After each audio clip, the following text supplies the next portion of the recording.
This hearing will come to order. Today we meet to consider the nominations of Mr. Jim O'Neill to serve as Deputy Secretary of the U.S. Department of Health and Human Services and Mr. Gary Andres to serve as Department Assistant Secretary for Legislation. Congratulations on your nominations.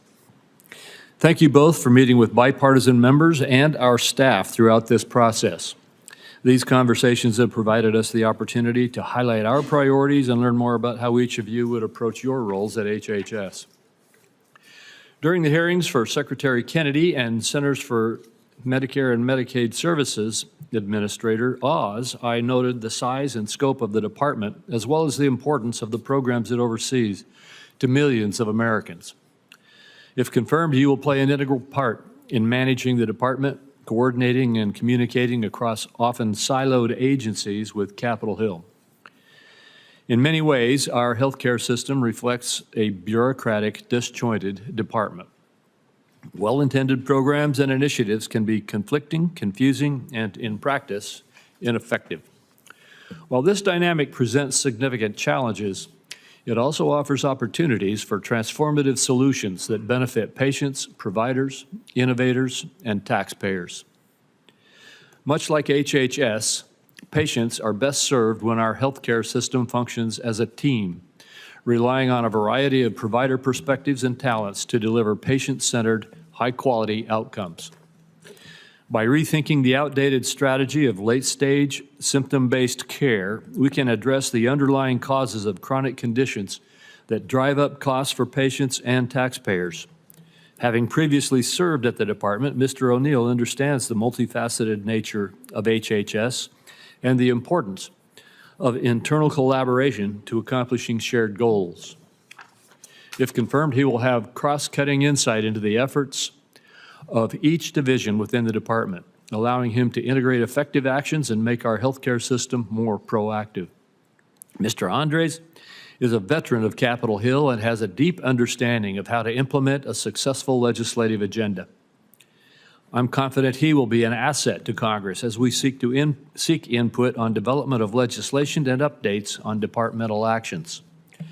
Americans deserve a transparent, responsive healthcare system that empowers consumer choice, drives competition, and spurs innovation and rewards values.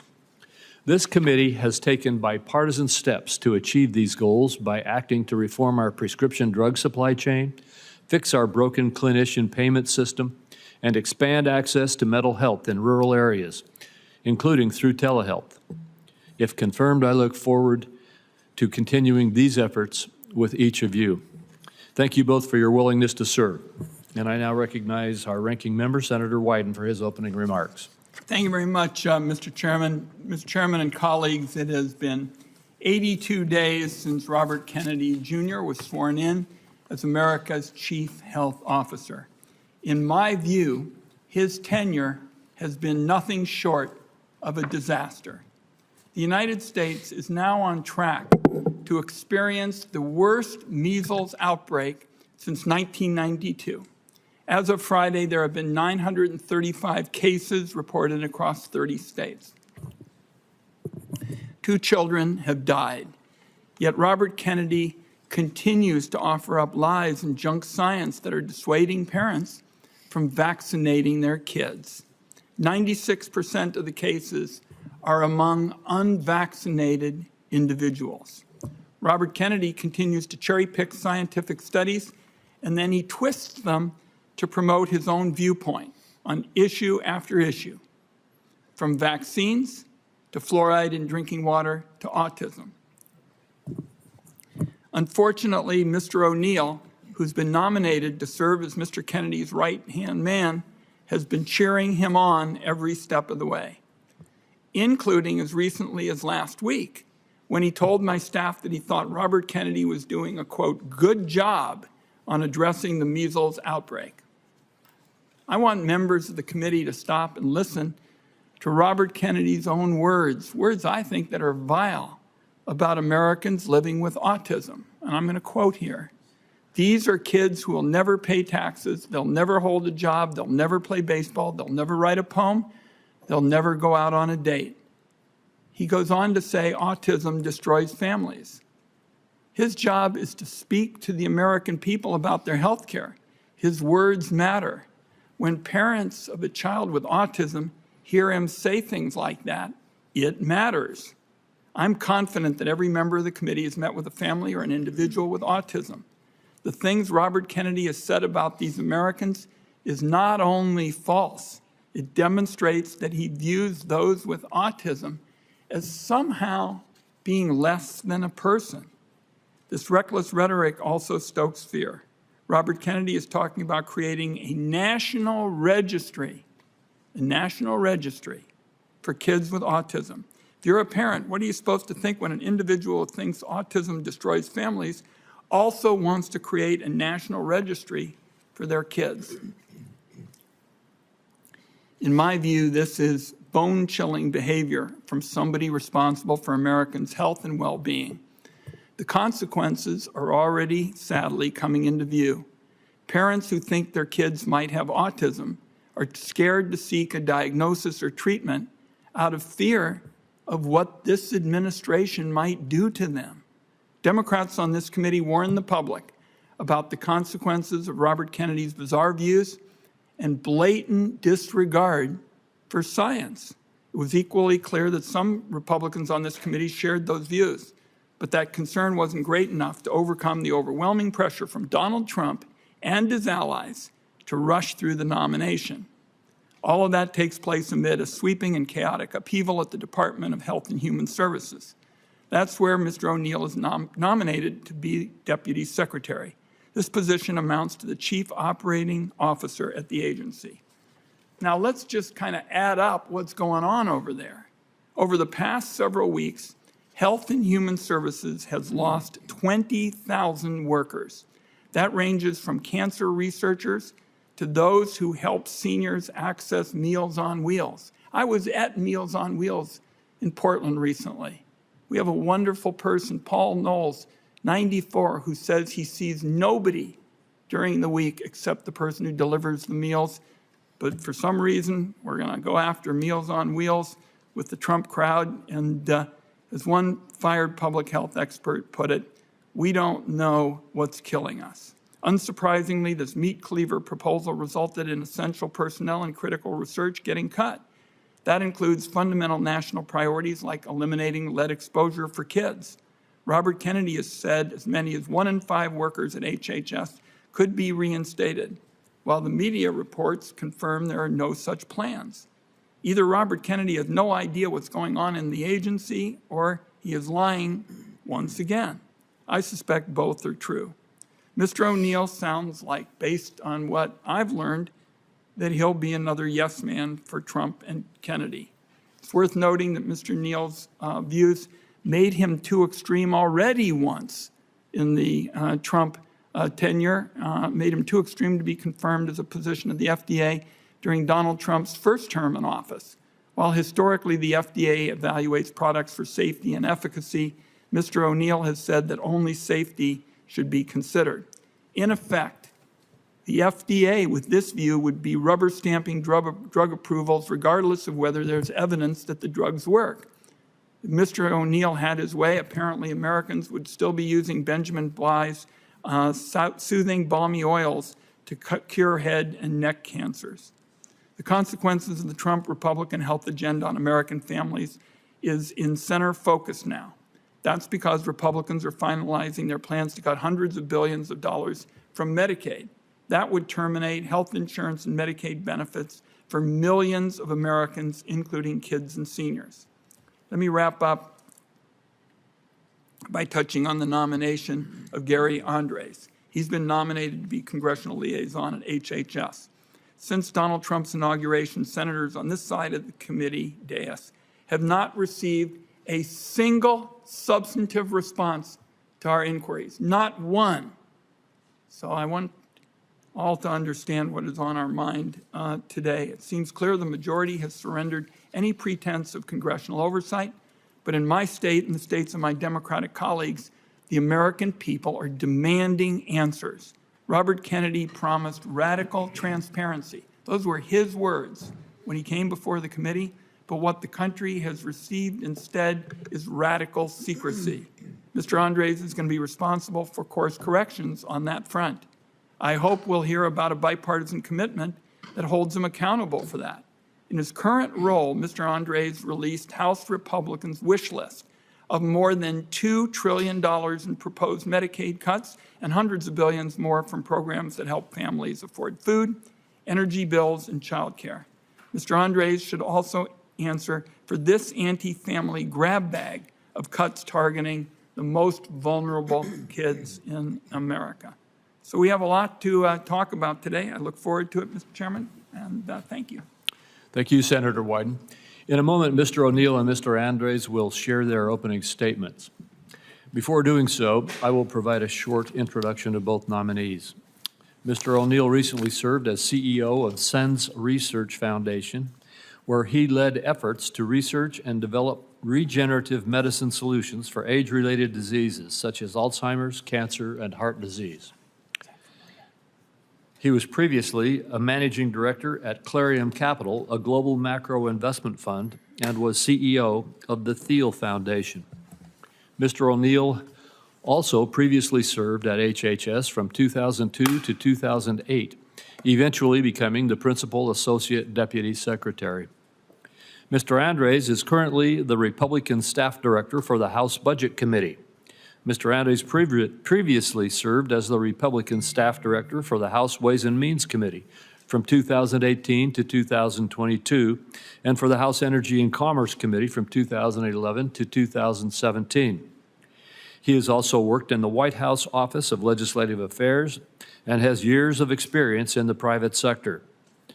Mr. O'Neill and Mr. Andres, before you give your opening statements, I'll have 4 obligatory questions that we ask all nominees before the Senate Finance Committee. First, is there anything that you are aware of in your background that might present a conflict of interest with the duties of the office to which you have been nominated? No. No.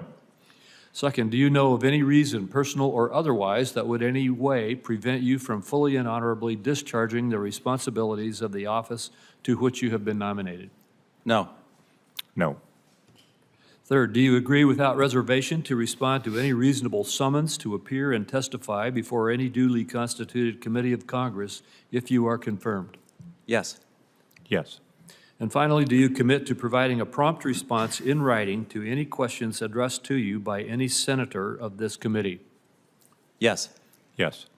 Thank you very much. And we will begin with you, Mr. O'Neill. You may make your opening statement, followed by Mr. Andres.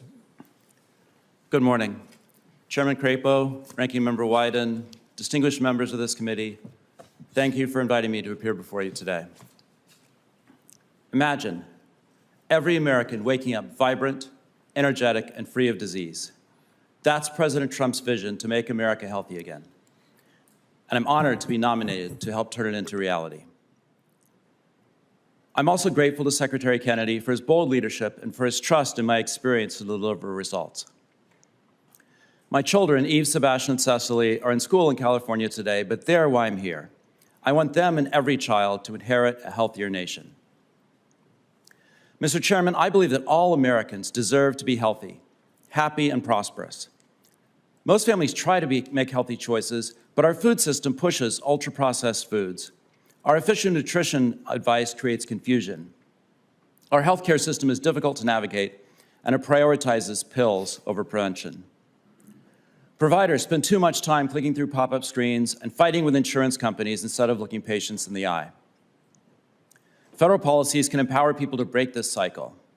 If confirmed, I'll help reform outdated rules, pursue transparency and gold standard science, and champion healthy lifestyles and prevention so Americans can thrive. For 3 decades, I've worked to improve health care.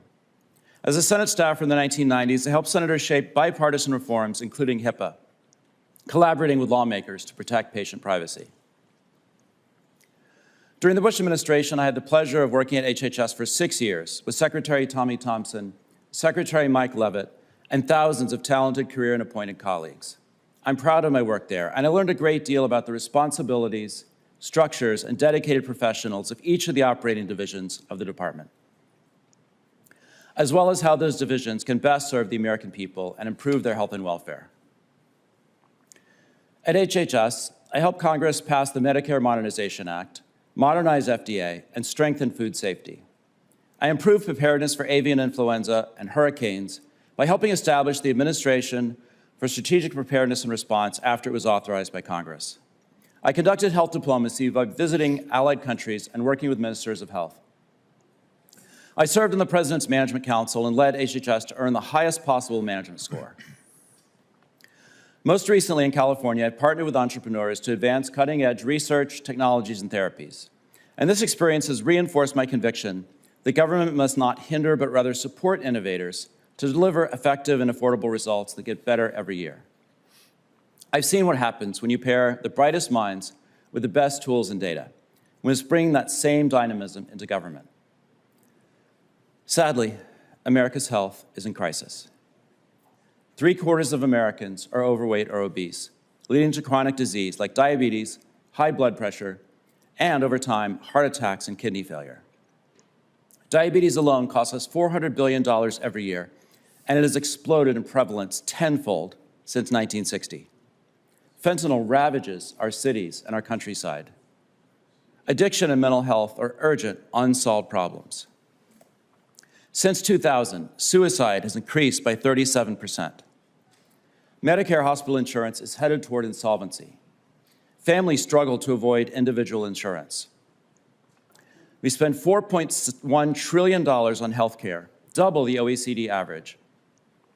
Yet our life expectancy is actually shorter than it was in 2010. These aren't just numbers. They're a call to action. Overall, what we've been doing is just not working. That's why I'm so grateful to President Trump and Secretary Kennedy for taking on these challenges and promoting a vision for change. Mr. Chairman, we have a century-scale opportunity to act. If confirmed, I'm eager to rejoin HHS and reform our food system to prioritize health for our children and parents, pursue gold standard basic and translational research that replicates, use science, economics, and artificial intelligence to improve the quality and affordability of healthcare, and accelerate development and access to life-saving and health-extending treatments. I'm ready to work with this committee to make a generational change in our nation's health. For my children, for our families, for every American, I pledge to fight for a future where everyone can enjoy a long, vigorous, and prosperous life. And I look forward to your questions. Thank you. Mr. Andres. Well, thank you, Chairman Crapo and Ranking Member Wyden and members of the Finance Committee for inviting me before the committee today. I want to first of all express my gratitude to President Trump for nominating me to this vital role. I also want to extend my appreciation to Secretary Kennedy for entrusting me with the responsibility to execute this critical mission. Finally, I want to thank my family for their unwavering love and support, and I'm blessed to have some of them present today. I'd like to introduce my wife, Sue, my partner of 29 years this year, and 3 of my 5 children, Doug, Tatum, and Joe. My other 2 children, Peter and Betsy, couldn't join us in person today, but I know they'll catch the highlight reel, I hope. Their affection, their support, and encouragement have consistently brought me happiness and comfort and joy, and I'm happy that they're here today. Mr. Chairman, my entire professional career has involved working in and around the U.S. Congress. I hold immense respect for the legislative branch, and I eagerly anticipate executing innovative approaches to promote transparent and respectful collaboration between these 2 branches of government. Congress as an institution, along with the numerous lawmakers and staff I've worked alongside, also deserve my profound gratitude. They have imparted valuable lessons, shared countless moments of joy and laughter, and offered me unique opportunities to contribute modestly to shaping this great nation's history. Fresh from earning a PhD in public policy from the University of Illinois in Chicago, I arrived in Washington as a congressional fellow on Capitol Hill. What I initially planned as a 12-month stint evolved into a multi-decade career that has allowed me to observe the legislative process from nearly every perspective. I completed 2 terms in the White House Office of Legislative Affairs, one concentrating on the House of Representatives, and another aiding the confirmation process for several cabinet and sub-cabinet nominees like me. Additionally, I served as a staff director for 3 congressional committees: the Committee on Energy and Commerce, the Committee on Ways and Means, and currently the House Budget Committee. My private sector jobs focused on government affairs, strategic communications, and public policy research. All of these experiences have enriched my understanding and respect for managing interbranch relations and prepared me for this role. The late Bryce Harlow, who established the first White House Office of Legislative Affairs for President Eisenhower, crafted one of my favorite metaphors. He said successful legislative affairs efforts built, and I quote, an ambulatory bridge across a constitutional divide, serving a dual purpose, conveying Congress's preferences to the White House and the administration, and then articulating the White House and administration's positions back to Congress. His goal was to nurture a productive, civil, two-way dialogue, and if confirmed, I aspire to emulate this model. I'm also passionate about healthcare reform and eagerly anticipate working on an agenda to make America healthy again. Much of Washington's debate centers on what I would term the supply side of healthcare, tracking the number of providers, coverage levels, healthcare spending overall. These metrics are all important and they matter and they warrant our attention.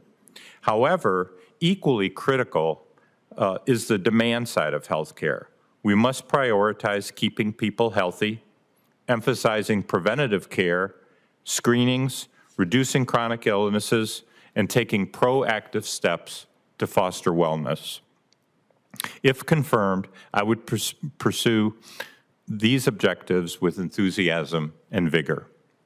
One of your former colleagues, former Senator Lamar Alexander of Tennessee, remarked in the final speech that he gave on the Senate floor that he arrived at work each day striving to improve America slightly, and he left each night believing that maybe he succeeded. Those aspirational words have inspired me in my approach to this role that I hope to pursue if I'm confirmed by the Senate. I feel humbled and honored by this nomination, and I respectfully request your vote of support in this committee and on the Senate floor. Thank you very much, and I'd be glad to answer any questions. Thank you, Mr. Andres. I'll start with you, Mr. O'Neill, and I'd like to talk about artificial intelligence first. You referred to that in your testimony. AI presents vast opportunities across all sectors of American society, and that includes healthcare. AI-enabled innovations can enhance provider clinical decision-making and expand access to healthcare in rural areas. It can also be helpful in bolstering program integrity practices in federal health programs by curbing the waste, fraud, and abuse that harms patients and taxpayers. Mr. O'Neill, you're a leader in healthcare and aging research with valuable experience in working with emerging health technologies. How can Congress support the department's efforts to develop and deploy AI tools within the Medicare and Medicaid programs? Thank you for the question, Senator. It's true. Artificial intelligence, as well as neural nets and other machine learning technologies, have an immense potential in improving the delivery of healthcare, the accuracy and speed of research, and the operations of the department. It's something that I heard about from many of your colleagues in meetings over the past month. So you asked specifically about Medicare and Medicaid. It's important that all decisions made by CMS, as well as by other affiliated entities that are involved in delivering and reimbursing Medicare and Medicaid, are able to make quick and accurate decisions for millions of beneficiaries. And I think artificial intelligence always has the potential in helping human actors be faster and make better informed and more objective decisions.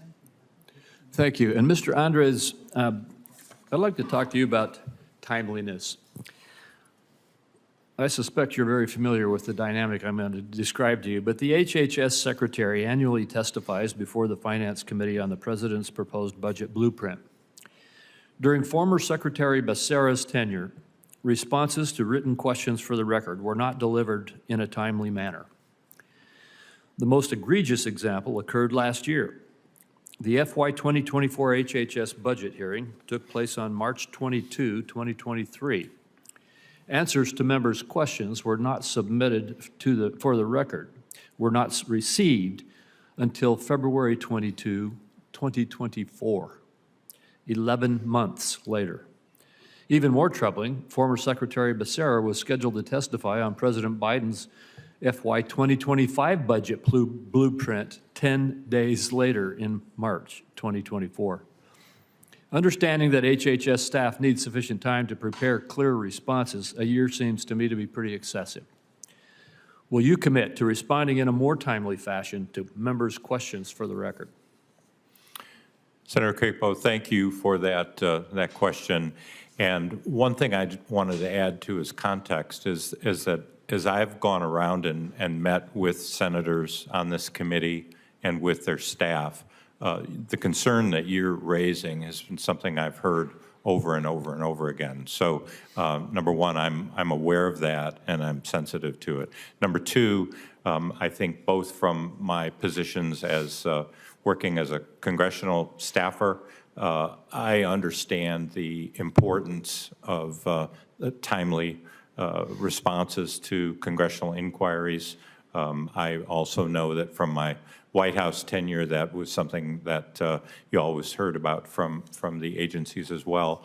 I do commit that I will try to, as the best of my ability, to be as responsive and accountable and timely and transparent as possible. Well, thank you very much. And that question and your response focused on the response to us, to our questions and concerns. I'd like to ask about another aspect of it. Given your extensive experience on Capitol Hill, how do you plan to continue fostering strong relationships? And I'm focusing on this. How would you ensure that our concerns, as we raise them, are clearly and efficiently communicated to the Secretary? So one of the things that I would like to do, if confirmed in this position, Senator, is be more available and present myself up here on Capitol Hill. I think a lot of times one of the things I've observed over the years is that in positions like this, you can tend to get pinned down very much inside the department or inside the building and not have the kind of visibility that I think is important to hear what the preferences and needs are of the folks on the Hill. So that's one way I will try to do that and try to be more present to you, to other senators of this committee and the Senate overall, as well as your staff. All right, thank you very much. My time has expired. Senator Wyden. Thank you very much, Mr. Chairman. Mr. O'Neill, let me start with you. Republicans are trying to rush through now the largest cuts to Medicaid in history. Yet I have been trying to figure out the positions of Republicans on Medicaid, and I'd like to see if you could help us. Your colleague sitting next to you, Mr. Andres, signed off on a House Budget Committee wish list of more than $2 trillion in Medicaid cuts. Senator Hawley, on the floor of the Senate, joined me in an amendment to strike Republican Medicaid cuts from their budget. Mehmet Oz, who now oversees CMS, came before the committee, and he endorsed taking nurses out of nursing homes. That's a Medicaid cut. And Donald Trump said if Republicans in their bill cut Medicaid, he wouldn't approve it. He said he would veto it. And my friend and seatmate over here has repeatedly said that he's not for cutting Medicaid. So those are 5 separate positions with respect to one of the biggest health decisions facing our country in years and years. Since we're trying to sort all this out, you'd be the nominee for the #2 spot at HHS. Why don't you give us a hand? why don't you tell us what the Republican position on these Medicaid cuts is, since I just told you there were five separate positions on Medicaid.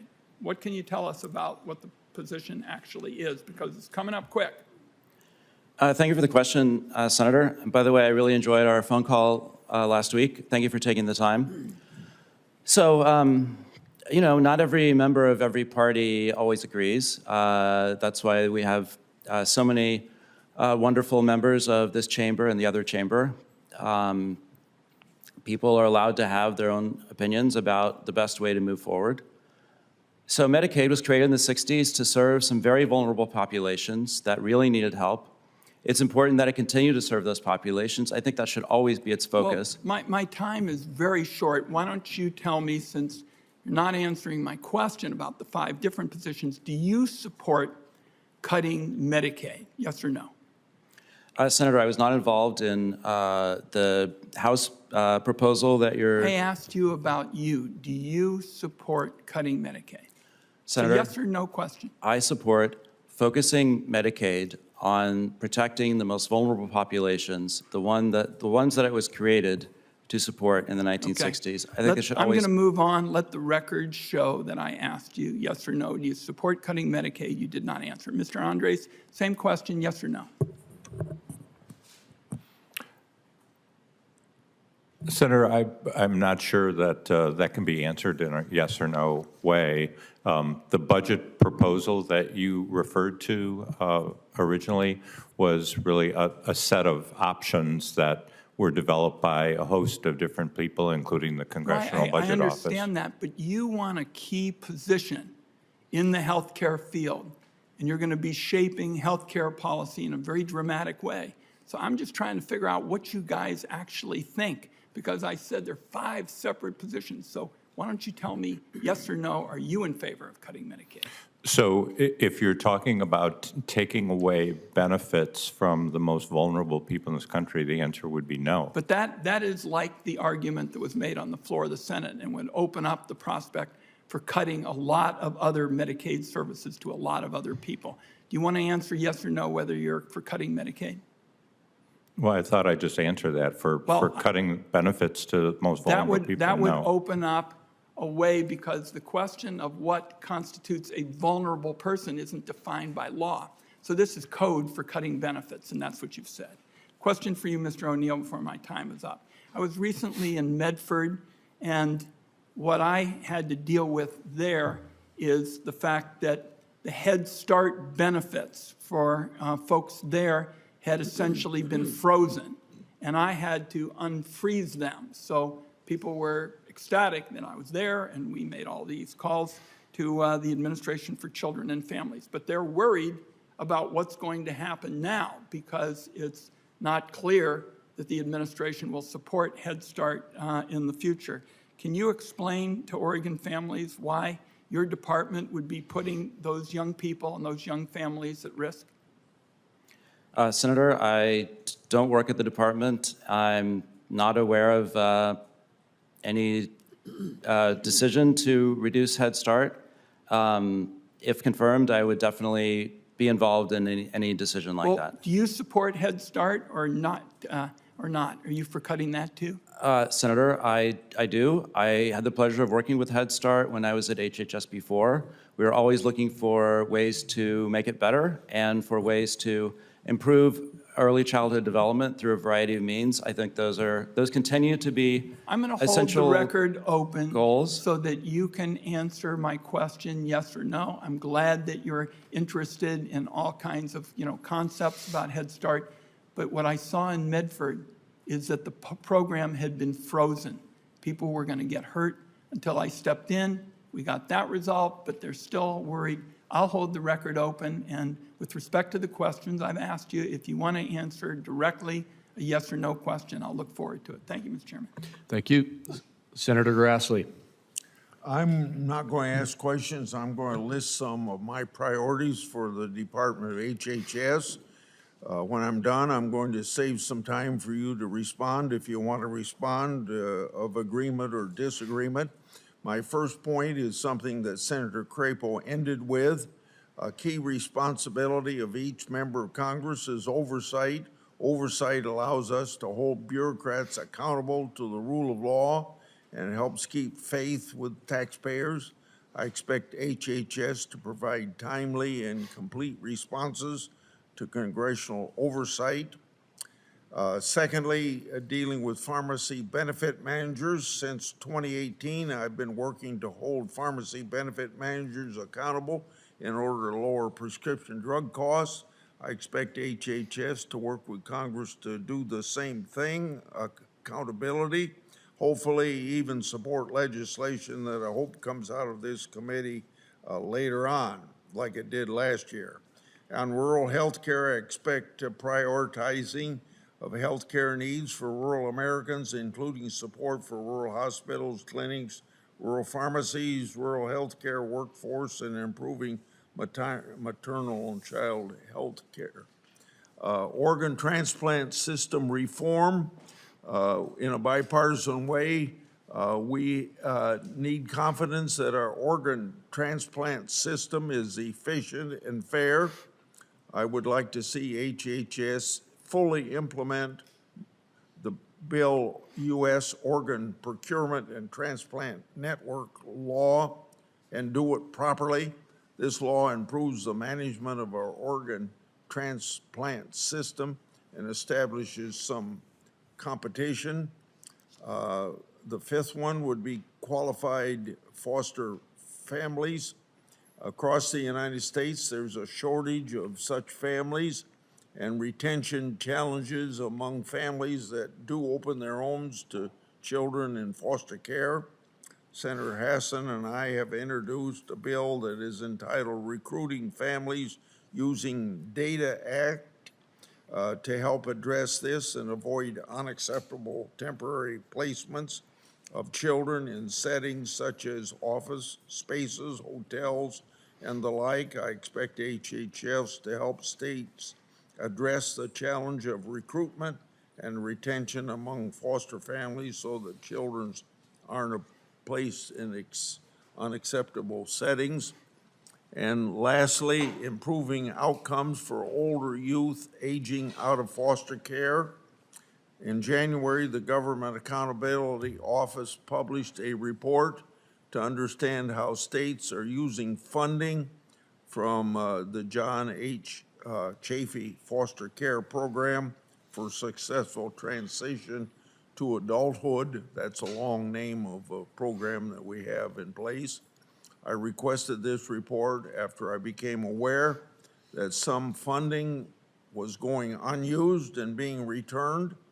I expect HHS to work with me to build on the successes of programs like Chafee to ensure that our resources provided are used to effectively support older children in their transition to adulthood. You have 1 minute and 17 seconds if you want to respond. Thank you, Senator. If I could say, when I worked at HHS during the Bush administration, I vividly remember you were always a very consistent voice on congressional oversight of HHS and the whole government, and I thank you for that. I think that is an appropriate focus, and I look forward to working with you to make sure that all members of Congress and their staffs get prompt and consistent and accurate information about the department. I'm sure Gary would agree with that.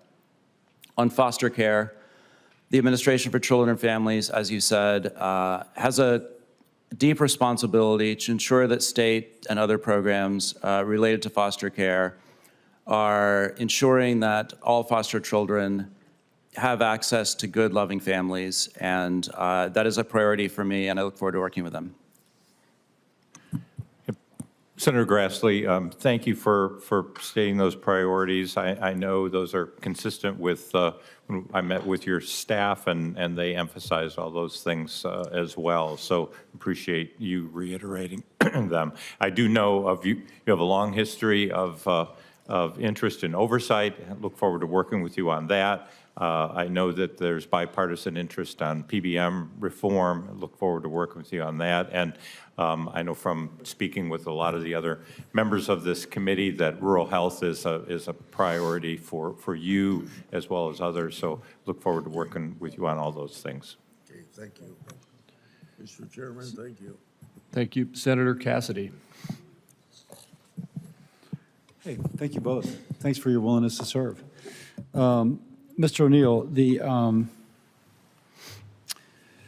there's been a lot of reorganization, but I'm told, and I only know what I'm told, not what I know, that there's been people whose positions they've been let go, but it's left a gap in the ability to provide service that is a gap. It wasn't like we had 100 people doing one job and we only needed 2. It's like, no, we had 5 people doing a very important job. And it's been unclear to me who actually has the priority for this reorganization. So as we do reorganize, first, how do we replace those folks who, if it's true, first determine if it's true, and then if it is true, how do we replace those positions, and how do we kind of avoid cutting the bone and marrow when we should be obviously focused on fat? Thank you for the question, Senator. If I may, I really enjoyed our conversation a few weeks ago in your office. I really appreciate how you've brought your experiences and learnings as a physician into your role as a senator. I really respect you for that. I'm also operating on limited information, obviously. But from what I can tell about the proposed reorganization of HHS, I think the Secretary laid out some reasonable principles in his announcement speech, namely that the essential functions that HHS has, that the operating divisions have through statute, as well as custom, should be preserved, and that if there are 2 functions that make more sense to be conducted in the same agency or office, then that's a reasonable thing to aim towards. So combining relevant agencies, relevant functions into the same office makes logistical sense in terms of ensuring that a majority of all HHS resources are devoted to actually serving the functions that serve patients, beneficiaries, research entities, universities, grantees, and other entities that depend on HHS for inspections, regulations, funding. That's kind of and a the like. generic answer, and I don't mean to challenge, but you're so talented. It does seem as if we do have an issue of where, we are, but I'm told, I don't know if it's true, and I'm trying to learn that. The critical functions are being not met.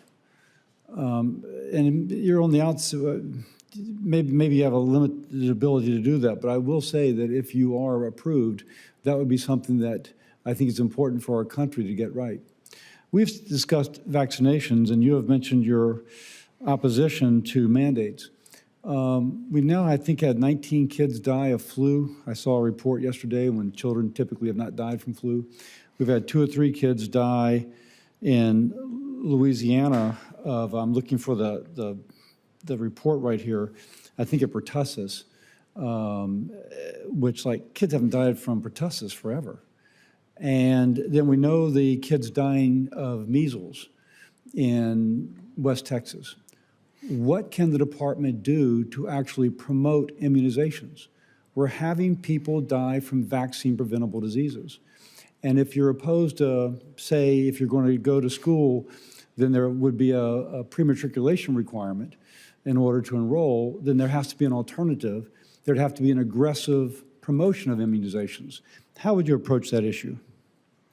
Thank you for the question, Senator. As you know, I'm an advisor to a vaccine company. I'm very much in favor of vaccines. I think vaccines are one of the greatest public health interventions in human history. They've saved millions of lives. They will continue to save millions of lives. You mentioned pertussis. I had the pertussis vaccine, and later I contracted pertussis. That doesn't mean that the vaccine is not a good thing to get. I think it is. Yeah, and also probably your case was mitigated. People are confused to think that it's completely gone, but it can mitigate symptoms as well. That's But again, and I only have about 28 seconds, if you're against having a prematriculation requirement, what do we do to keep 2 more dead kids from happening in Texas, or more kids from dying from flu or from pertussis? Thank you, Senator. As I explained, if I were the principal of a school, I would require the CDC vaccinations. If I were the administrator of a hospital, I would require all workers to be fully vaccinated. There's a separate question of whether the federal government should be mandating But if the federal government puts out a recommendation that it should, those principals and those administrators are more likely to adopt. Agreed. And so would you agree or oppose such recommendations from the federal government? I support CDC's recommendations for vaccines. I think that's a central role that CDC has. It's mandated in law. It's also an important principle. They have a responsibility to recommend good, safe vaccines to everyone. Okay, I yield. Thank you. Senator Hassan. Well, thank you, Chairman Crapo and Ranking Member Wyden, for this hearing. Thank you, Mr. O'Neill and Mr. Andres, for being here today. Congratulations on your nominations to both of you and your families. To both of you, if directed by the President to take action that would break the law, would you follow the law or follow the President's directive? Mr. O'Neill?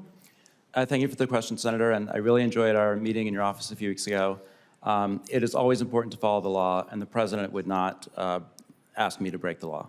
Well, I'm glad you are willing to follow the law. The President just this week said he doesn't know that he has to follow the Constitution, so it does raise an issue. Mr. Andres?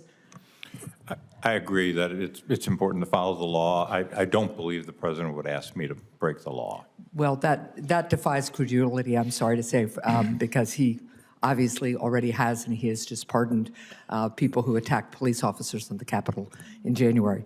Let's go to a question about HHS. Mr. O'Neill, since the President took office, this follows up on Senator Cassidy's line of questioning.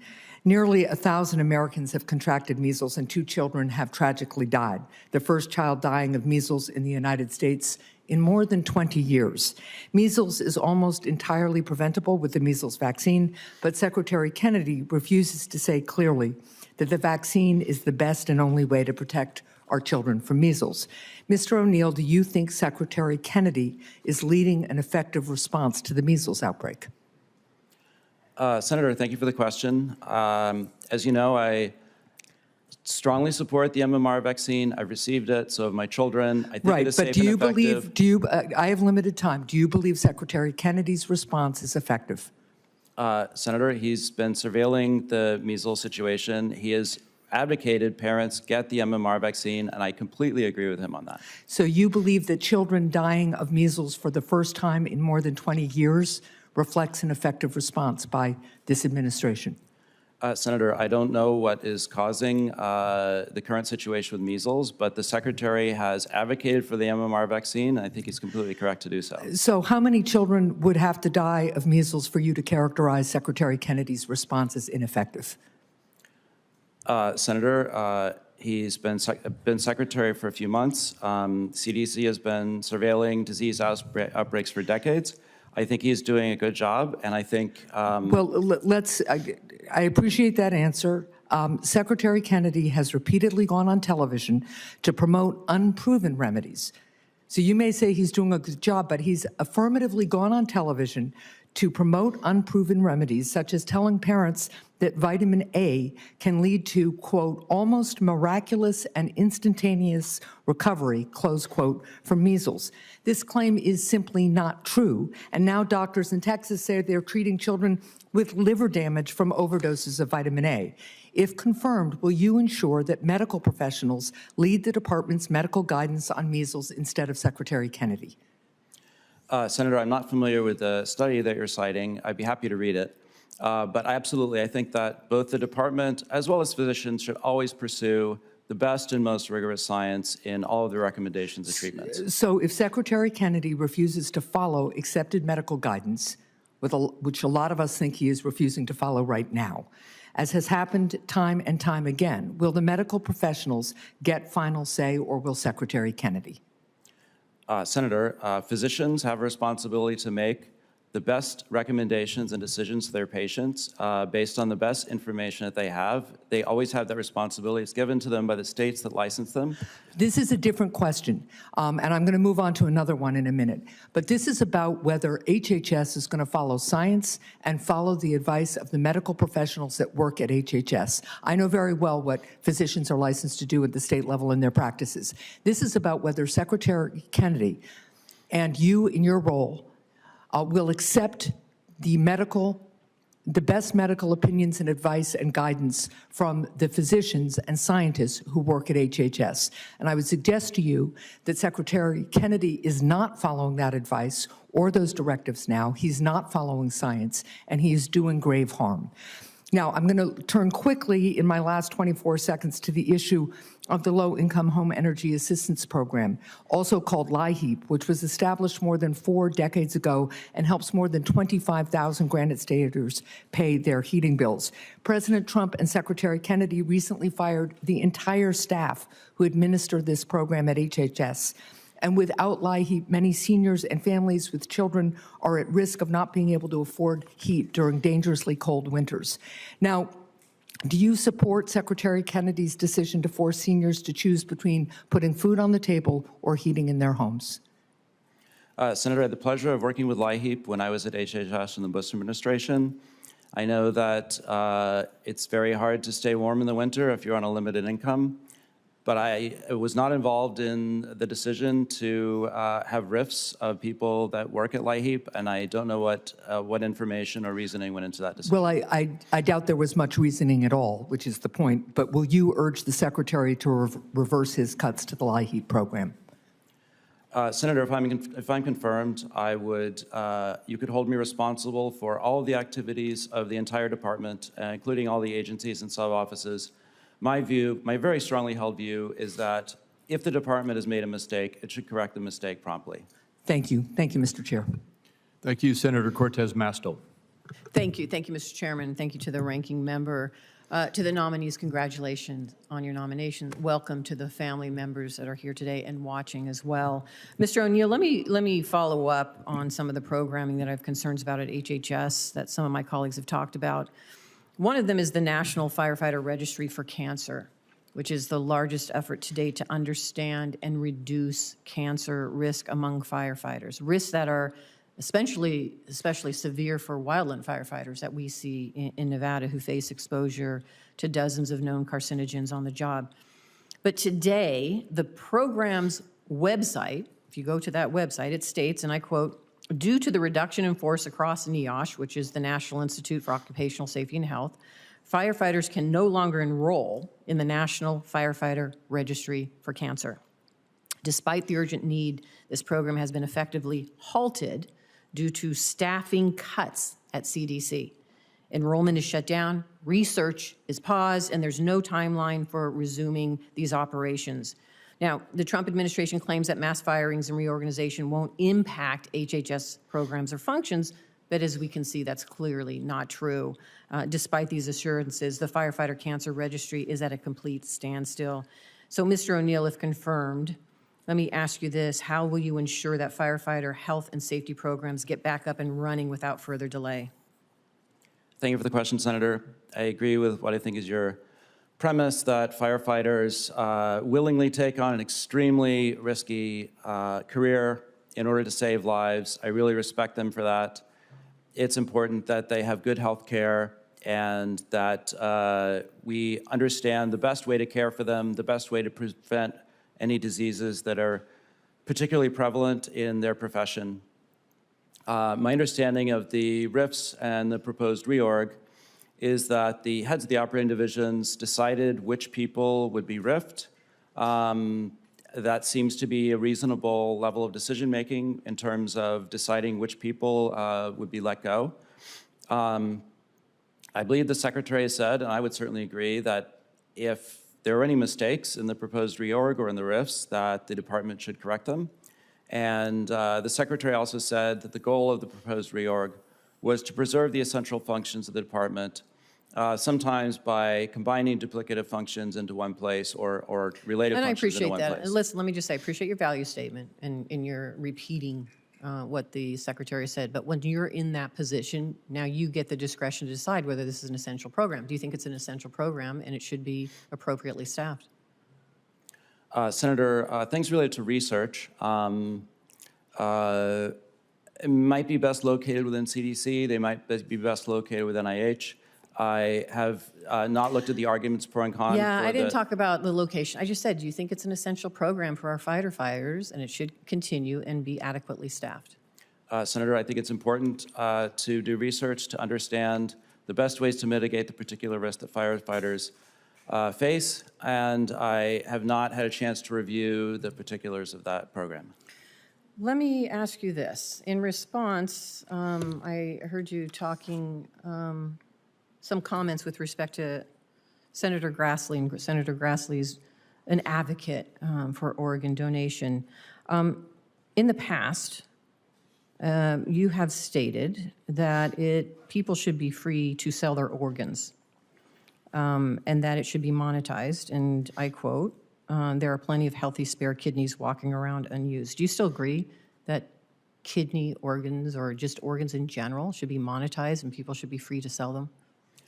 Senator, I had a chance to work on organ donation policy when I was at HHS before. There were a lot of shocking facts around organ donation. One of them was that tens of thousands of people are dying I didn't ask while about the waiting on a waiting status list. of organ donation. I just asked, do you still feel the same way in that statement, that people should be free to sell their organs?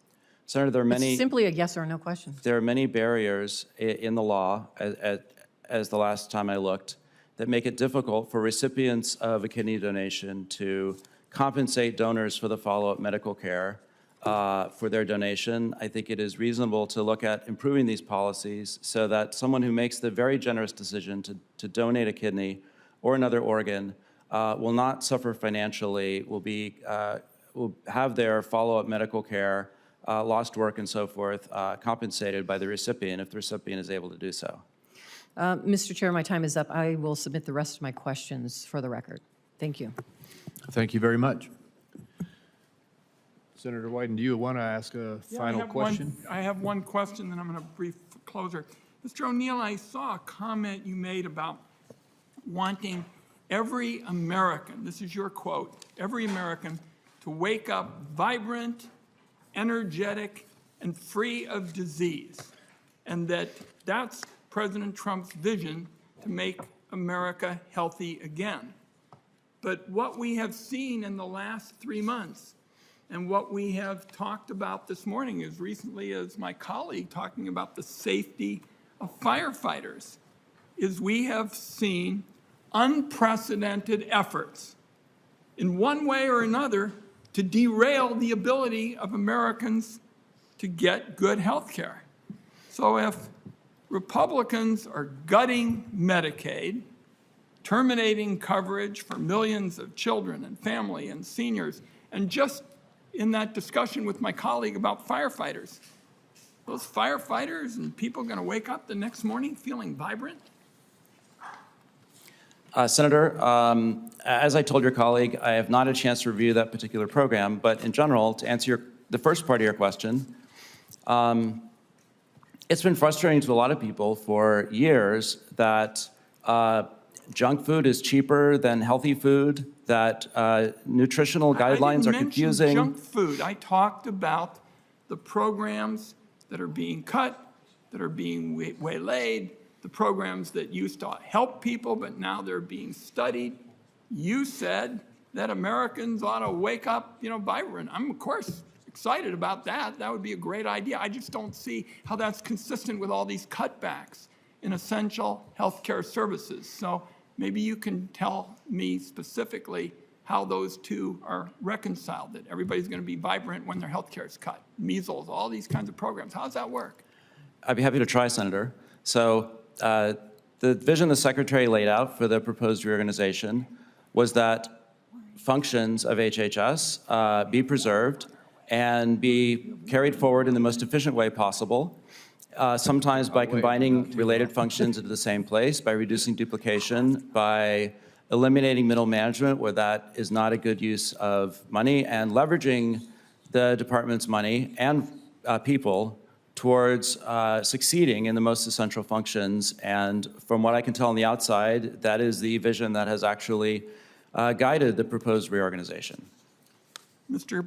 Chairman, we've got colleagues on the way. I just want to say for this last area of questioning, I think what the witness and both of them are really doing is they're ducking on the question of whether anything is actually going to be done to make America healthy again.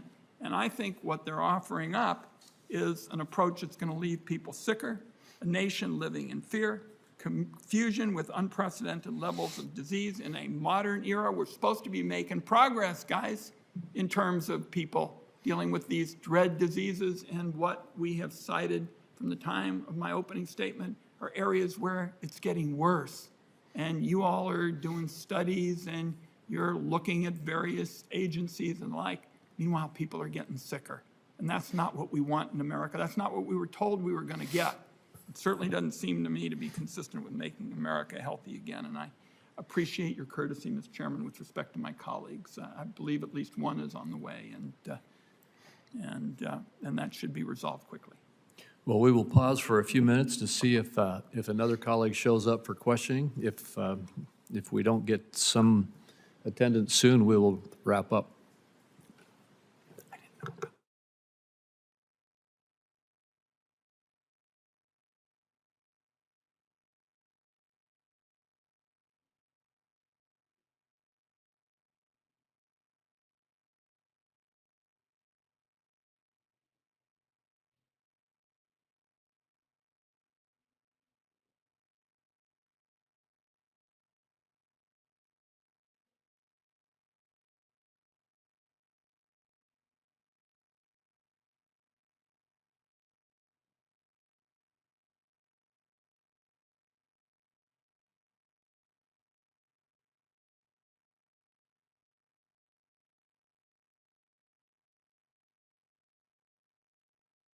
Mr. Chairman?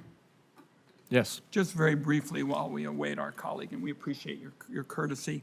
Representative of the fact that we can't get answers to any of our major questions, I just received with Senator Gillibrand a letter with respect to Medicaid. The letter was directed to Dr. Oz, and it was very specific, asking some specific questions relating to support of these programs that are so crucial. We got back a one-paragraph letter basically saying he was willing, that the Secretary was willing to work with states to ensure that the program is well administered, effective, and available for eligible beneficiaries.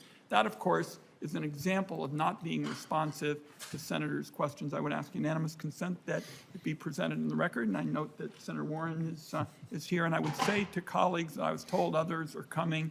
I have told Senator Crapo that we're trying to resolve that quickly, and Senator Warren is here to ask her questions.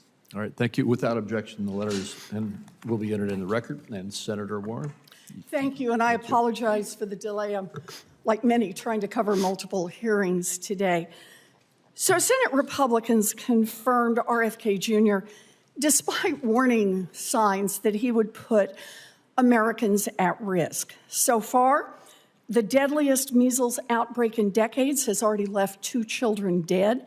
A serious avian flu outbreak has driven farmers to cull 30 million chickens this year and sickened 70 people and killed 1. Secretary Kennedy has fired the experts, peddled dangerous conspiracy theories, and moved HHS decision-making into the shadows. Mr. O'Neill, if confirmed as Deputy Secretary, you would be Kennedy's #2 and responsible for overseeing HHS's responses to the public health crises. So I want to know if you would do anything to reduce the damage that Secretary Kennedy is doing. So let's start with measles outbreak. In just the last week, Secretary Kennedy has made multiple inaccurate claims about the measles vaccine. Meanwhile, under his leadership, HHS has censored CDC analysis on the importance of measles vaccinations, canceled research on vaccine hesitancy, and pulled funding that local health departments use to help parents vaccinate their kids. So, Mr. O'Neill, if confirmed, your job will be to advise Secretary Kennedy. So help us understand, would you have advised against any of the actions that Secretary Kennedy has taken in handling the measles outbreak? Thank you for the question, Senator. It's lovely to meet you. I strongly support vaccines. I think they're the greatest That's not my question. My question is, I've told you what it is, you've seen it, what Secretary Kennedy has done. You will be his number two. You will offer him advice. And so I'm asking, what kind of advice would you offer on any of these actions that he has taken? Would you have advised against any of them, or do you embrace them all? Senator, I was not involved in those decisions, obviously, know but that. I support the MMR vaccine. I've taken it myself. I think it is safe and effective. I would recommend it to others, and the Secretary has done the same. So you're saying everything that Secretary Kennedy has done in handling the measles vaccine and this crisis, you're fine with. Is that right? I just want to make sure I understand. Senator, I think he's sincerely concerned about measles. That's not my question. My question is, you okay with all this? Sorry? You okay with all this? I think he's doing a great job. Okay, that's what we need to hear. Let's do another. The avian flu outbreak is destroying farmers' livelihoods. It's jacking up egg prices. It's raising the risk of an outbreak in humans. Secretary Kennedy has fired the top FDA staff tracking the outbreak. He's canceled scientific meetings on preventing human infections, and he has suggested that poultry farmers should consider letting the virus, quote, run through the flock, a strategy that experts say would be a genuine health disaster. So, Mr. O'Neill, would you have advised against any of the actions that Secretary Kennedy has taken in handling the avian flu, or would you say on avian flu, you also think he's done a great job? Senator, I've been following the avian flu outbreak over about the past year.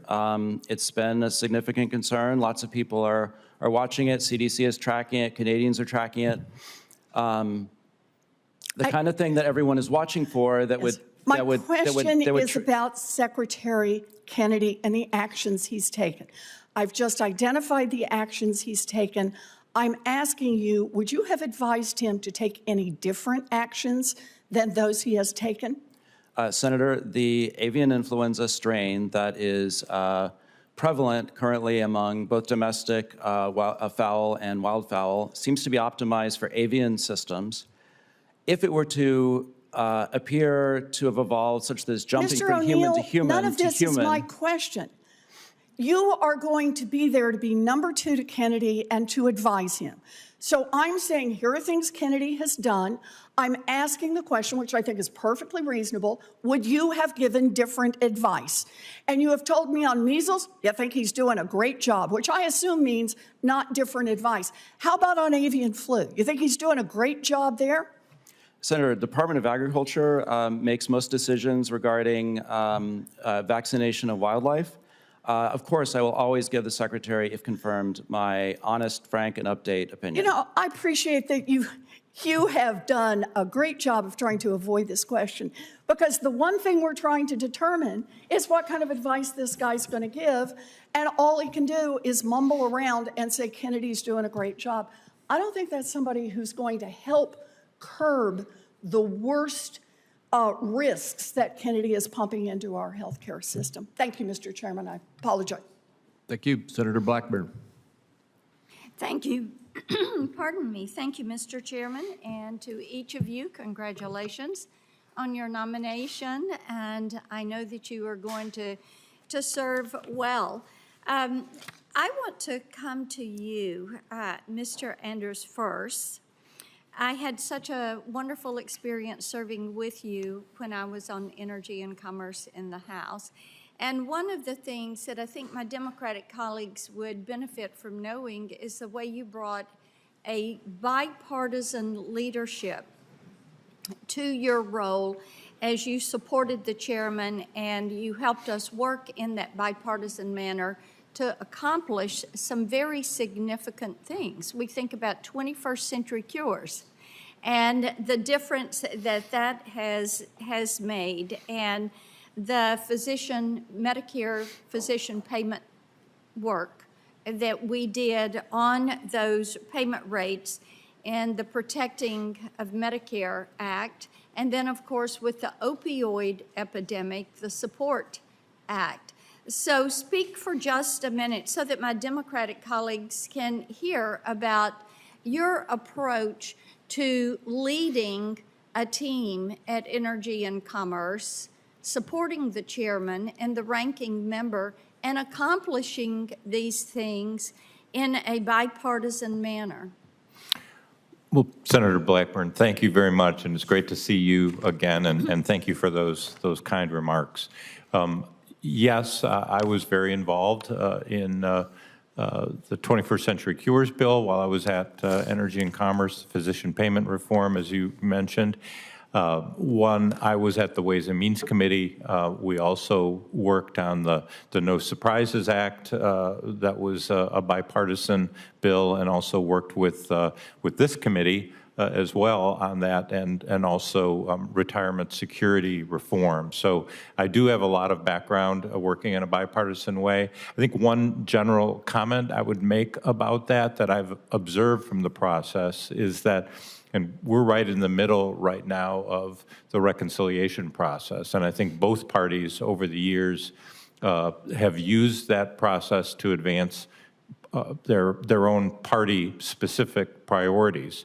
But once you get beyond that, and particularly when we're talking about the U.S. Senate, literally everything that has to get done, whether it's in the spending area or the regulatory area, it does require bipartisan cooperation and bipartisan support. So I'm a big believer in getting things done and getting accomplishments under our belt. So I look forward to working with you and with other members of this committee and your Democratic colleagues to advance a number of the priorities that I think could be bipartisan. And I know from having met with many, if not most, of the senators on this committee or their staff in preparation for this, there are a number of areas that are already underway that could be worked on in a bipartisan way, whether it be in preventative health, whether it be in PBM reforms, and just in areas related to chronic disease. And that seems to have come up over and over again in the discussions I've had. Well, and we do have some good legislation. We're moving forward in those areas. Another area, and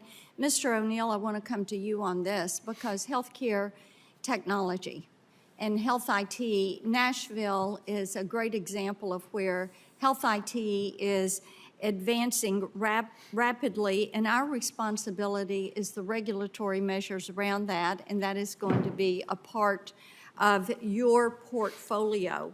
And we are looking so carefully. I hear every single week something in AI, something in predictive diagnosis, disease analysis, data and analytics, and their applications are ways that we are using telehealth, remote patient monitoring, all of these provisions. So talk to me a little bit about how your experience in different roles at HHS will help you to keep pace on a regulatory basis with the innovation that is out there. Thank you for the question, Senator. You're absolutely right about Nashville. Many of my talented friends from California have moved to Nashville over the past 6 years. Oh, yes, we have welcomed them. Land of the free. And I know it's a very innovative city, doing wonderful things with technology. I'm sure it'll have many more good surprises for us in the future. So there's so many ways that technology can improve healthcare, health research, the operations of the department. Large language models obviously can play a huge role in providing decision support for doctors so that they're aware of edge cases and the risk of those edge cases. Neural networks and foundation models and many other AI and machine learning technologies can improve medical research, add more accuracy to drug trials, ensure more rapid and more accurate decisions by Medicare and so forth. I don't want to cut you off, but my time has expired, and I'll send you something on CMMI. We need to get them straightened out. I'd love to work with you on that. Thank you very much. Thank you, Senator. Mr. Chairman. Thank you. Senator Lujan. Thank you, Mr. Chairman, and thank you both for coming today. Mr. O'Neill, in your role as Deputy Secretary, you'll serve as second in command to Secretary Kennedy. Is that correct? That's correct. I would like to start off by asking you a series of yes or no questions. Yes or no, do you disagree with any of the Secretary's actions or statements during his tenure so far? I do not. Do you agree with the Secretary's statements that people with autism, quote, will never pay taxes, end quote? Senator, I have a lot of friends in San Francisco who love math, they love physics, they are very able to narrowly focus their attention, they consider themselves a little bit socially awkward, and a lot of them identify as mildly autistic. That is a very different phenotype, a very different experience than people with severe autism. Is that a spectrum? Probably. Unfortunately, we don't know what autism is, we don't know what causes it, we don't know what treats it. But the experience of severe autism and the experience of mild autism are obviously very different, and I believe the Secretary was speaking about severe autism, and I think that's a serious concern. Given your response, yes or no, do you agree with that statement about people with autism? The Secretary is clearly talking about severe autism, and yes, I agree. Do you agree with the Secretary's statement that people with autism will, quote, never hold a job? Senator, again... you can just say yes or no. We have your qualification. We can put that on everything, sir. Okay. Some people, yes. Do you agree with the Secretary's statement that people with autism will never play baseball? I think that's true for some people with autism. Do you agree with the Secretary's statement that people with autism will never write a poem? Senator, I believe that is true for some people with autism. Do you agree with the Secretary's statement that people with autism will, quote, never go on a date? Senator, again, all of these, autism is a spectrum that extends from very mild symptoms, often undiagnosed, to very severe. And the severe end of the spectrum is something that we need to absolutely do serious research on, figure out what causes it, and figure out how to treat it and improve the quality of life for people with severe autism and their families. Would you like me to repeat the question, or would you like to answer it? Senator, I think that statement is true for some people with severe autism. Do you agree with the Secretary's statement that autism destroys families? I believe that is true in some cases, yes. Autism does not destroy families. I don't know why that's not an easy one to answer. The administration's baseless cuts to special education programming and funding for medical research dismantles the very program that many families rely on in this narrow space. Do you agree with the Secretary's statement that autism is caused by environmental toxins? Senator, I do not know what causes autism. I have no idea. I don't think anyone really has gotten to the bottom of it. It's important to do serious research to figure out what causes autism, what's caused the increase in autism, what's the best way to prevent it, and what's the best way to treat it. And I would support all of that research. Would you like me to re-ask the question, or would you like to answer it? Senator, I think your question was about a particular treatment program. I'll repeat it. Do you agree with the Secretary's statement that autism is caused by, quote, environmental toxins? Senator, I do not know what causes autism. Would you like to answer? Is that a yes or no? That's an I don't know, Senator. Do you believe that fluoridation in the water causes autism?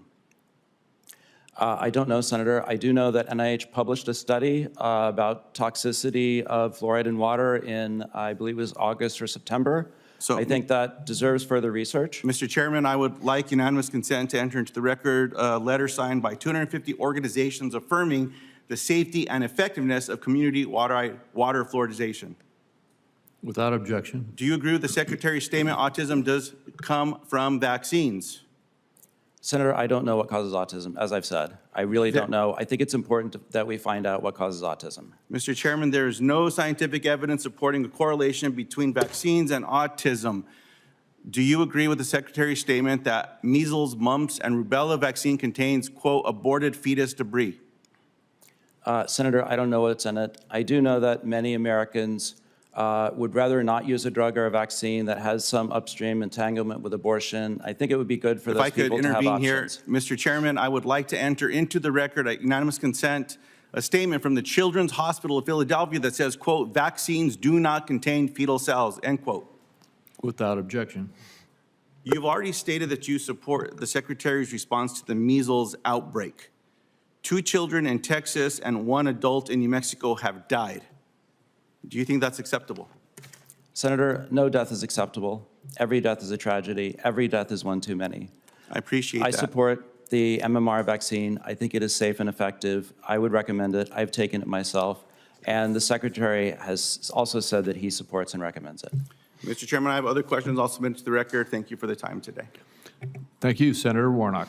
Thank you, Brother Chairman. The Centers for Disease Control and Prevention, CDC, is headquartered in Atlanta, Georgia. And I'm proud to continue the legacy of our great Georgia Senator, Johnny Isakson, who made it his mission to champion the important work of CDC when he served on this very committee. Mr. O'Neill, welcome, and congratulations to you on your nomination. If confirmed as Deputy Secretary of HHS, you would be the #2 person to Secretary Kennedy personnel at HHS,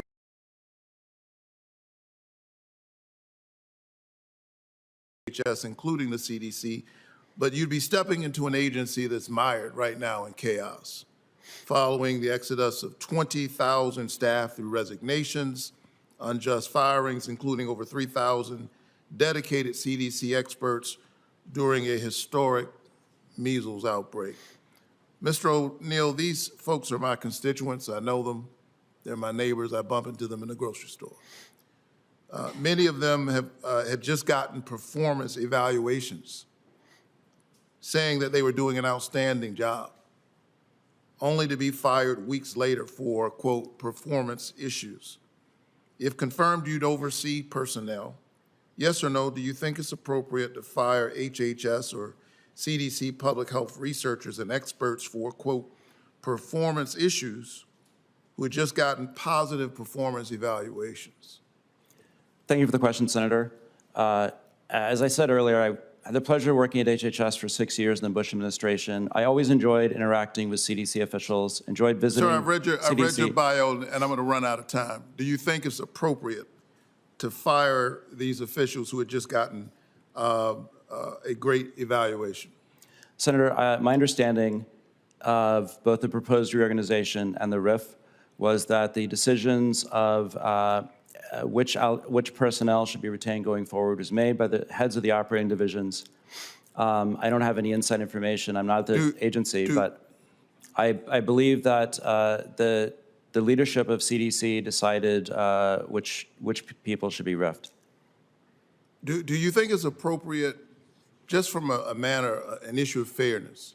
Because I talked to these folks and one-on-one, they shared with me, I had CDC workers share with me that they had gotten positive performance evaluations weeks earlier, only to be given notice that they were fired. Not only were they given notice that they were fired, weeks later they got a poor performance evaluation. You're in charge of personnel. Do you think that's fair? Senator, I'm not familiar with any of the particular cases. Do you think that would be fair? Just as someone who has managed personnel, does that, on its face, does that strike you as dealing with people in an honorable way who are serving our country? Senator, even if you had to fire them, even if you felt like you needed to streamline them for whatever reason, do you think it's fair for somebody to get a great performance evaluation and weeks later here they're doing poorly, even as DOGE says we're dealing with waste? Senator, it's always unpleasant to fire people, even if their functions are no longer needed or if they're not performing. Regardless of the reason, it's always unpleasant. Do you think that's an honorable way of handling people, sir? Senator, yes or no? I don't know the particulars of the situation. Perhaps they had a different supervisor the second time. If confirmed, will you commit to restoring the full functionality of each congressionally mandated CDC office that provides life-saving services and programs to the American people? And will you and your staff report directly to this committee on the status of restoring these programs? Senator, it's vitally important that every function and responsibility of HHS that's set out in law be conducted and aimed towards success. If there are two functions that are appropriate, that make more sense to be done within the same agency rather than separate agencies, it makes sense to put them together. If there are duplicative functions being performed by more than one part of HHS, it makes sense to combine them. That seems to be the philosophy that was stated behind the proposed reorganization. It seems like a reasonable philosophy to me that does absolutely preserve the essential functions of HHS that you cited. So even as this process, and I think it's charitable to call it a process, it's been awfully chaotic. Even as this ensues, this administration claims its goal is radical transparency, but there's been no transparency around CDC cuts. In fact, I wrote to the secretary in March, who I met with in my office, demanding specific information on CDC firings, and I still haven't gotten a response from the secretary. Let me ask, Mr. Andres, if confirmed to be the primary liaison between HHS and Congress, will you ensure that I finally get a complete and thorough response to this in all of my letters? Will you commit to ensuring that HHS communicates timely and transparently with me and my staff on CDC reorganization plans? The secretary still hasn't answered my letter. Thank you for the question, Senator Warnock. I know that that's a top priority for you and many members of the committee. It's a top priority for my constituents. And your constituents and your staff communicated to me how important CDC and those employees are to you. I will say this, I understand the importance of developing a relationship of trust, of accountability, and getting back to you, and I will commit to work with you on those things. I think that when we talk about congressional letters, they will vary in terms of their level of complexity and things like that. So I think it's hard to come up with some specific time frame, but I understand the importance and I will commit to work with you on those things. Tell the secretary to answer my letter. Thank you. Senator Warner. Not to pile on, but I want to add to Senator Warnock's comments. Mr. Andres, it has been awful, the lack of responsiveness.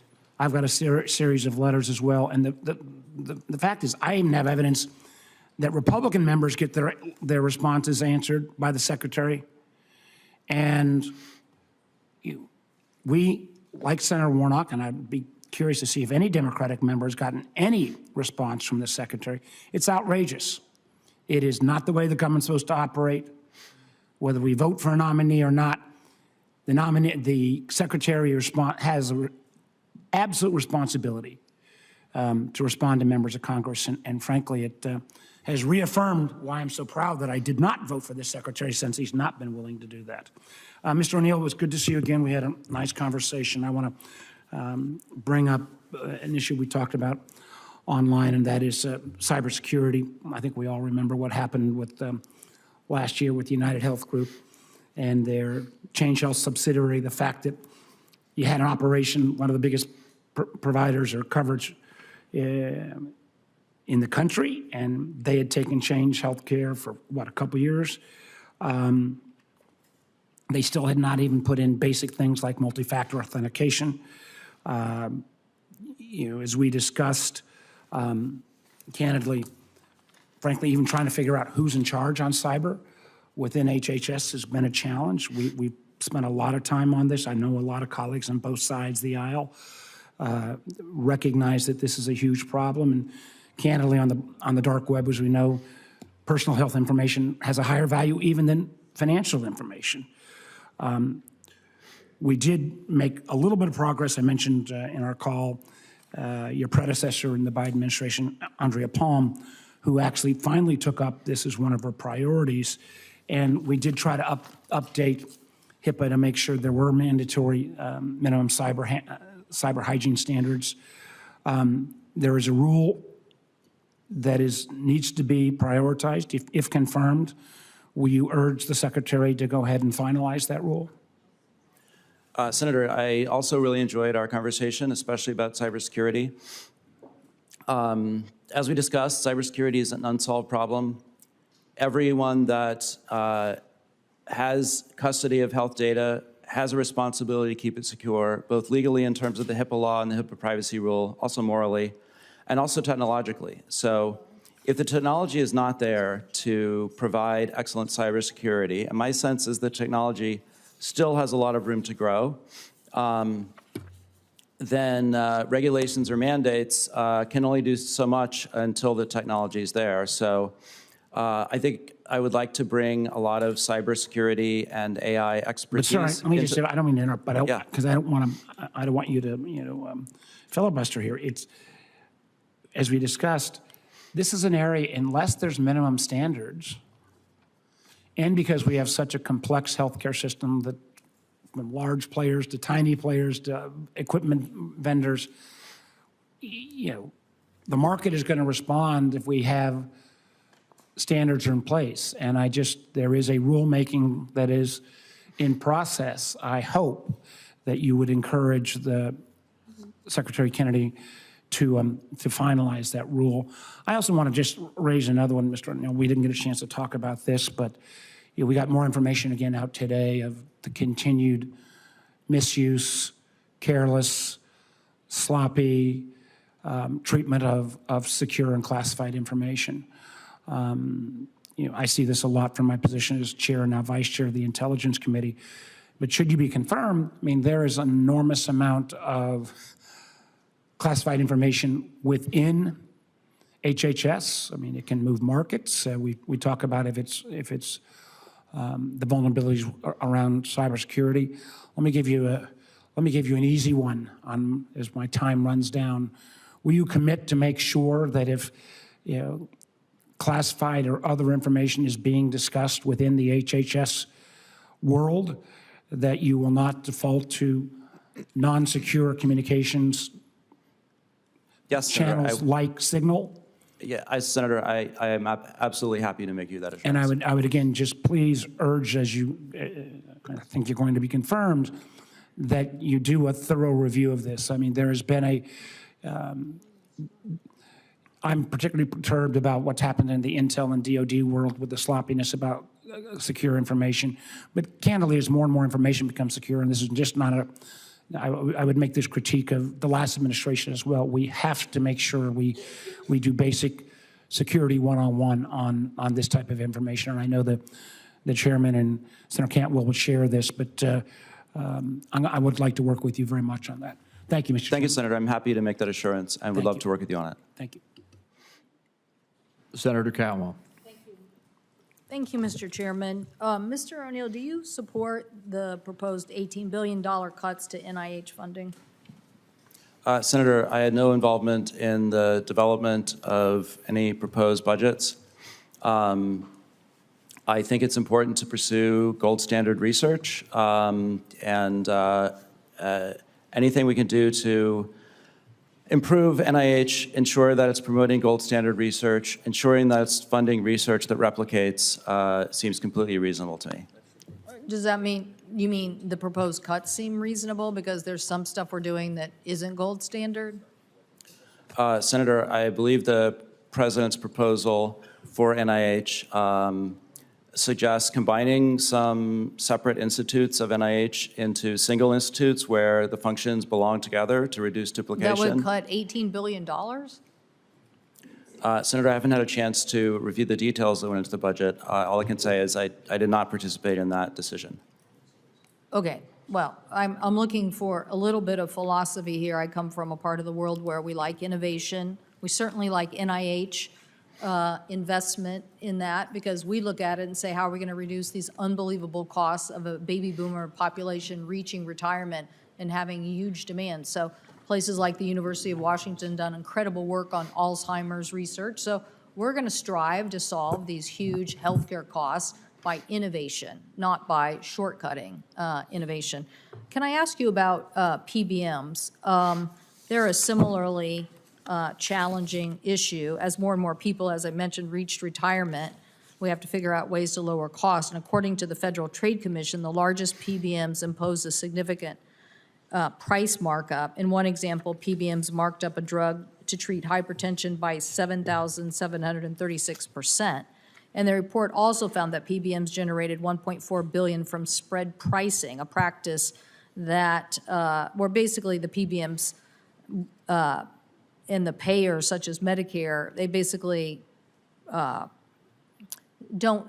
pocket the savings themselves as opposed to passing them on. So that's why Senator Grassley and I have supported legislation. This committee has supported legislation. Do you support efforts to increase transparency and accountability in the PBM market, including things like Senator Grassley and I's Transparency Act? Senator, I think healthcare is too expensive. The costs of drugs are part of what's too expensive. I would support much more competition in drugs in order to drive down prices, and competition and transparency throughout the drug supply chain and pharmacy supply chain is very reasonable. Okay, so that's a yes, you support Well, the legislation? I haven't read your exact proposal. If you would, for the record, that would be so helpful. And did somebody ask you about the negotiation on price earlier? Has anybody, Senator Wyden, I would assume, but no? No, Senator. Well, what are your thoughts about that, the legislation that we passed and the notion that we too can be a market, just as we are with the veterans and being able to negotiate? Senator, it's been an interesting experiment, allowing and authorizing CMS to negotiate prices for some drugs. I think CMS and HHS overall should do its best with that power that Congress has given it to bring down costs of drugs for taxpayers, as well as for other patients whose prices depend on CMS decisions. And as long as that's the law, I will support enacting it as vigorously as possible in order to promote competition. Thank you. And what about, there's similar market creation power that we gave to states, like the basic health plan, to negotiate on behalf of, basically bundling up a population that probably didn't have market clout. Would you similarly support that? I'm not as familiar with that. But I definitely support the principle that states are laboratories of innovation. It's good for them to innovate and try to improve delivery for their residents as well as use of their funds. So I'm broadly sympathetic to the philosophy. Okay, so yeah, I'll take that. I'll get you a little more detail for the record, but the fact that states, just like CMS, could be a source of creating a market, a hard-to-serve market, albeit, and that's why the basic bundling of the customer base, in my opinion, is way more effective than telling people to go search on an online site. And that bundling allows you to then give to the those who want to serve that ability to have the certainty of a customer base, and so you drive down the price. So I love the philosophy, Senator. Thank you. Thank you, Mr. Chairman. Thank you. Senator Whitehouse. Thanks very much, Chairman. Thank you both for being here. Mr. Andres, let me start with you. One of the predicaments that the minority party often has is to get answers from the executive branch. Actually, it's a problem that is often shared by both parties in Congress.